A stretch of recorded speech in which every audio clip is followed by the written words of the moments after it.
from 1964, Mr. Terry Wilson. Right, Terry. Thank you very much. I appreciate being given a few minutes to chat with my fellow pirates, and I gotta tell you, it is such a kick to stand here and look out over all of my former classmates' parents. But it's good to see every gray hair. Some of us have found the fountain of youth. I call it Grisham formula, brown, light brown. And some of us just don't have that problem anymore. Now, I wrote that joke specifically for Rick. And he's not here. Think how funny that would be if I were standing over there rubbing his head right now. But it is kind of like talking to our parents. I'm looking at my buddy Glenn over there, and I want to go over and ask Mr. Moses if Glenn can come out and play ball. and last night, well, Father Time has a way of sneaking up on us, but he does have a way of letting you know that you're getting a little bit older. How many of you guys, before you go on a trip, pack Polident instead of toothpaste? Yeah, that's what I'm talking about. That's what I'm talking about. And last night was such a kick seeing everybody for the first time. And Tom Simons came up to me. I haven't seen him in 30, 40 years. And he said the nicest thing I've heard in a long time. He says, "I thought you were dead. God, it's good to see you alive." I said, "Tom, thank you. I'm damn happy to hear that." And Tom's, of course, a very successful attorney. And if you think back to when we were in high school, even grade school, we kind of got an inkling of what people were going to do. I mean, obviously, I was always going to do this. I had no other skills, kept getting C's. So I had to do this. Now, Tom, I remember we used to go over to Denny Brown's house, the mansion, and every Saturday afternoon, a bunch of us would play football in the yard. And I remember this one time, it was the gang, Tom, and John Shooter. Do you guys remember John? Yeah. God bless his heart. I don't know what he was doing there with the football in his hand, but he tried so hard. And so we said, just hand the ball to him, let him run once. And Dave Thompson blindsided him. And he's laying there with the little snot bubbles coming out of his nose, his eyes are doing this. And Tom runs over and he says, "I saw that, he blindsided you." And he gave him his card. Attorney.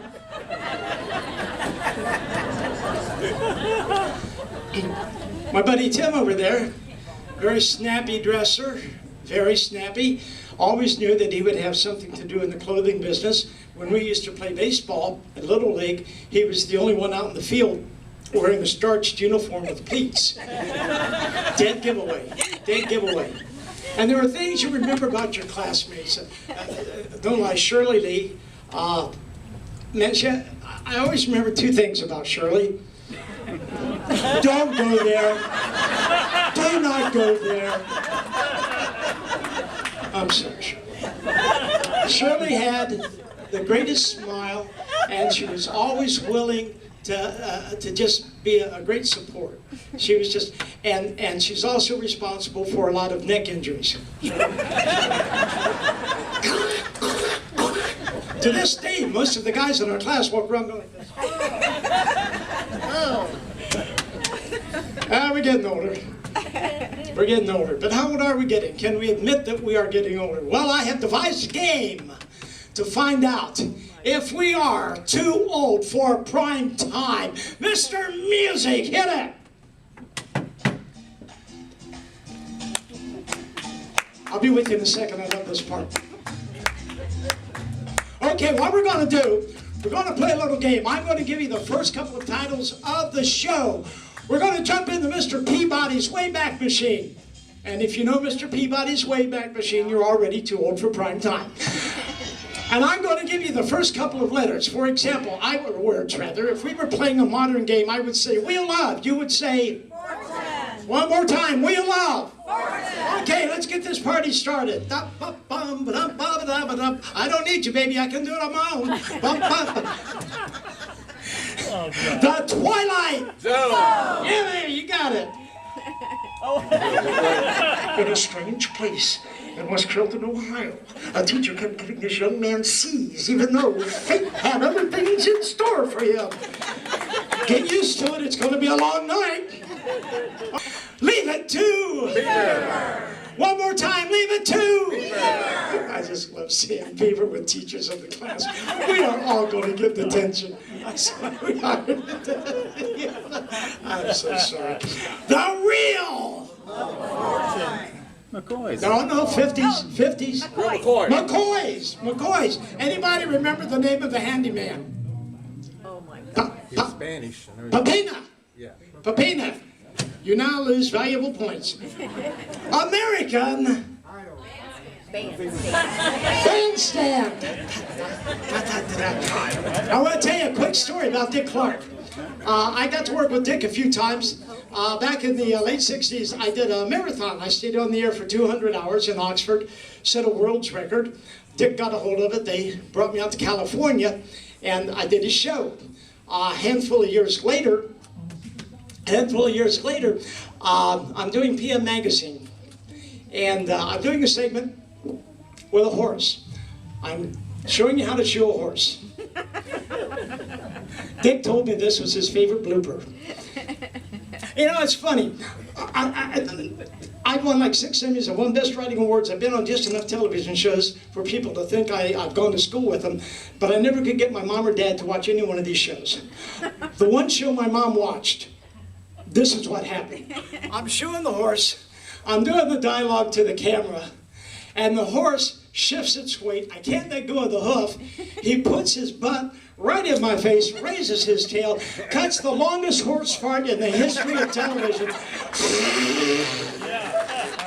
And it's like mustard gas. I can't let go of the horse. I'm still going. And coming up on PM Magazine, I got Jeannie Miller, and she's got a great gig because she doesn't have her face on a horse's ass. And that was Dick Clark's favorite blooper, and that's how my mom remembers me for on television. Sad. Okay, don't go away. Got one more thing to do. You know, we're talking about memories.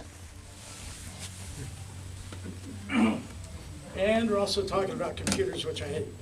We're talking about memories. I have a bunch of them right here that I'm putting on the internet and on Facebook. Now, I have one here that's very special. How many of you remember your first kiss? Okay, I not only remember it, Kathy Tufts.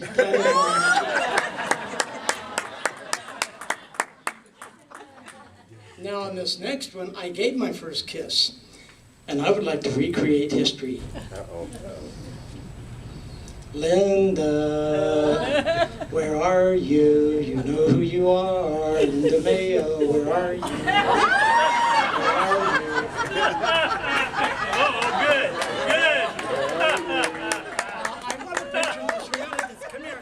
We got to do this right. Okay. Now wait a minute. Okay. Ready?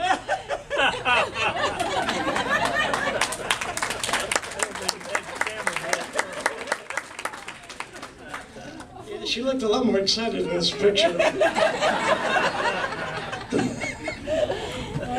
Oh man, guys, thank you very much for coming out, giving me a few minutes to say hello to everybody. It truly is a pleasure. I do think of you guys often, and I just hope we're all here again real soon to do this another time. So, fellow pirates, this is your 50th. Have a good time. All right.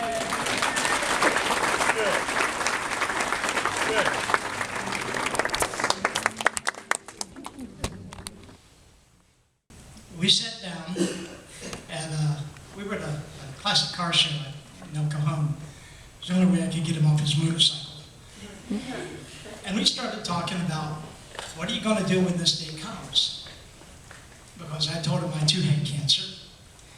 And we started out with kind of a morbid conversation, and then it turned to guy talk. You know, we just kind of paused and figured, boy, this is getting way too serious, and our heads drifted left. And we saw the cute little biker girl strut by, and we turned the conversation to just how much stress do you think spandex could really have? Well, that kicked the life. That's going to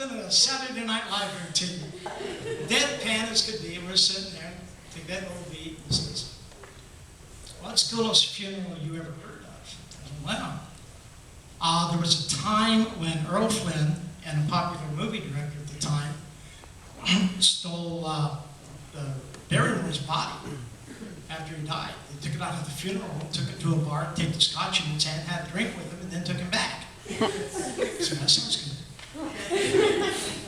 So what about a Viking funeral? Oh, you know,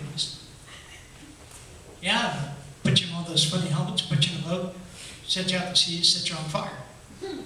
I don't like that. So, and then we just kind of paused.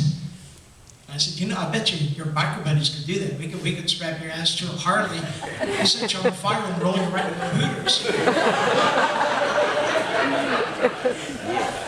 He liked that.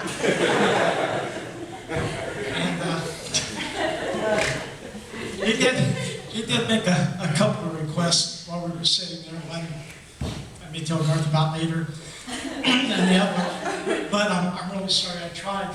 But the health department just really wouldn't let me put a stripper pole in here. I love these irreverent sense of humor. And the other thing I liked about Bud was the face. Chuck, you've seen the face. I had Bud help me with a pilot called Street Combat Real Stories of the Martial Arts, which, by the way, we're going to be showing at the VFW Hall. And there's this one scene, Bud's sense of humor. It's a hot day in El Cajon, not that there ever is a hot day in El Cajon, but this was blistering hot. And the deal was, I'm way at the top of the hill.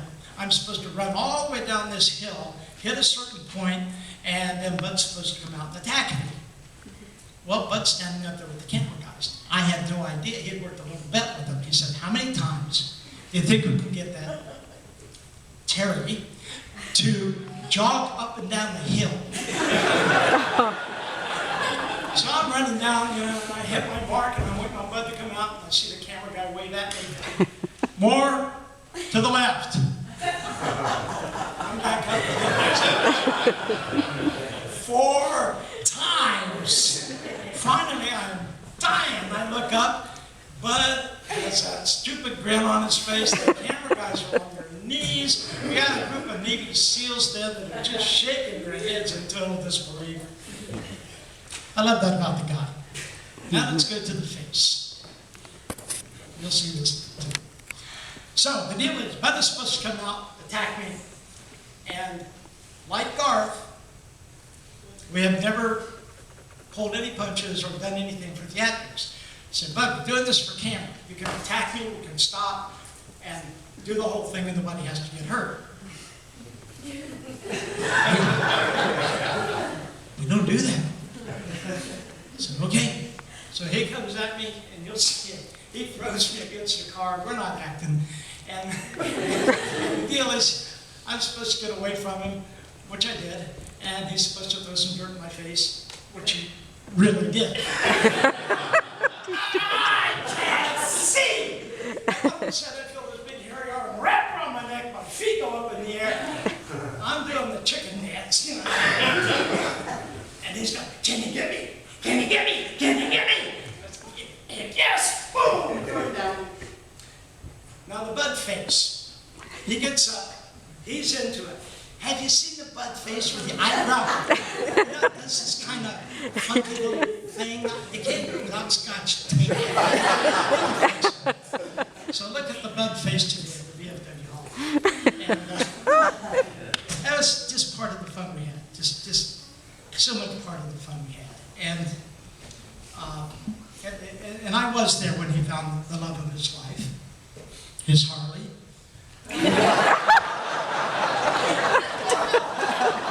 Up until that point, we had trained. Up until that point, we had trained almost every day.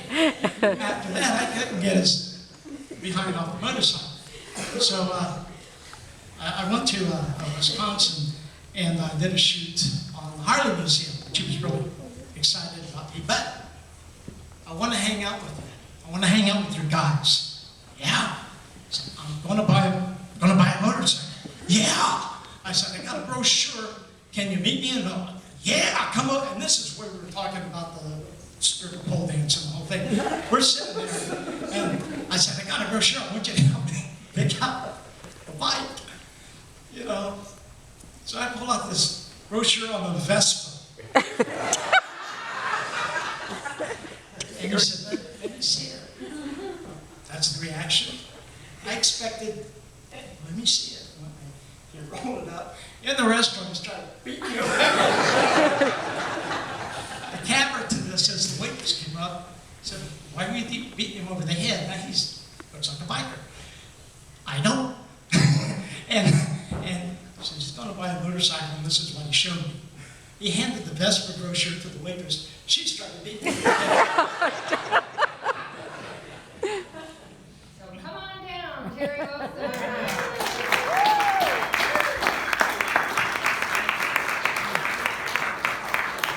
This is one thing. Thanks, Carol.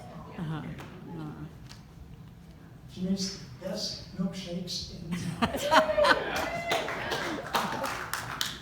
You know, Carol, I'm listening to that introduction that you extemporaneous read perfectly the way I wrote it. Other things flashed through my mind. I did all that stuff, and sure think I could afford to be driving a nicer car. The church environment, I will not tell you what the rest of them called me. So, I've been on television enough throughout my life that I can go pretty much anywhere.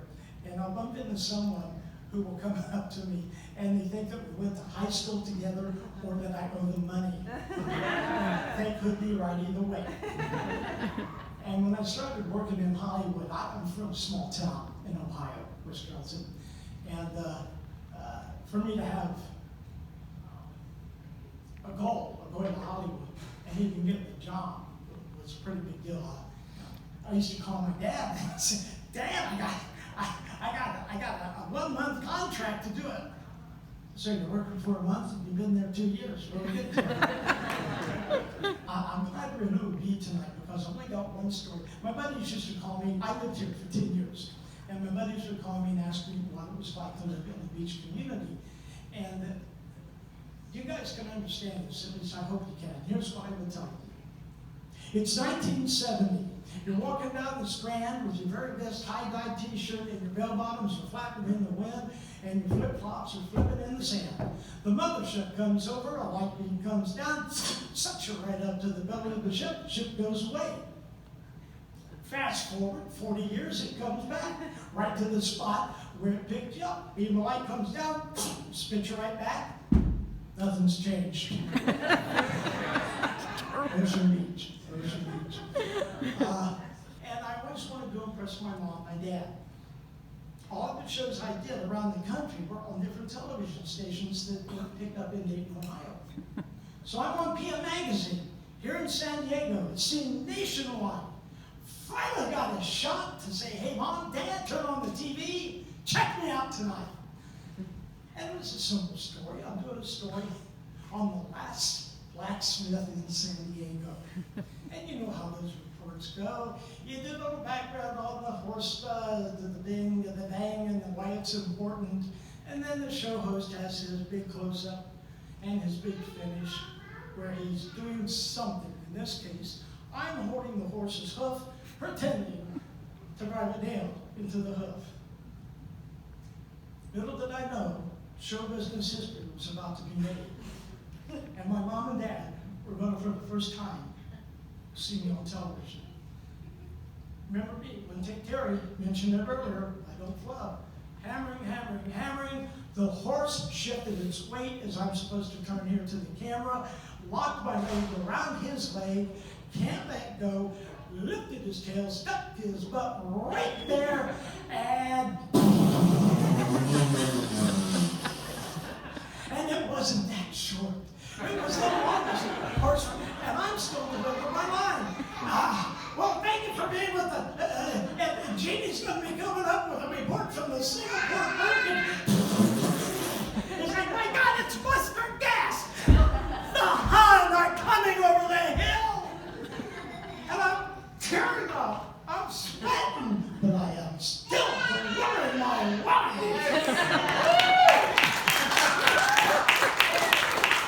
He says, cut. I go home, call mom and dad. And then I realized what I just did. So, saw you on TV today, that's what you do. Friends are calling. Yeah, what did they say?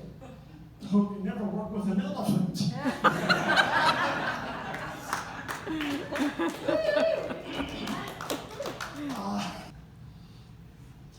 I used to teach a kids class in Spring Valley, and they called him the Dojo Dog. You got me walking down memory lane here, it's all your fault. And I had the kids line up. And I said, now Dojo Dog is going to check your stance. He's going to come by and he's going to bump you if you don't have your stance right. I want you to correct it. He's blind as bat. So the kids are all, but Bubba will follow my voice. And I said, Dojo Dog, come. And I'd walk in between the kids. And so he'd tap, every other one. And they'd go, how do you know? How do you know? Is that good, Dojo Dog? Is that good, Dojo Dog? Woof, woof, woof. Bo died at the age of 21. And people ask me how he lived so long. I'm pretty simple. He had a lot to teach me, and I'm a real slow learner. Thank you.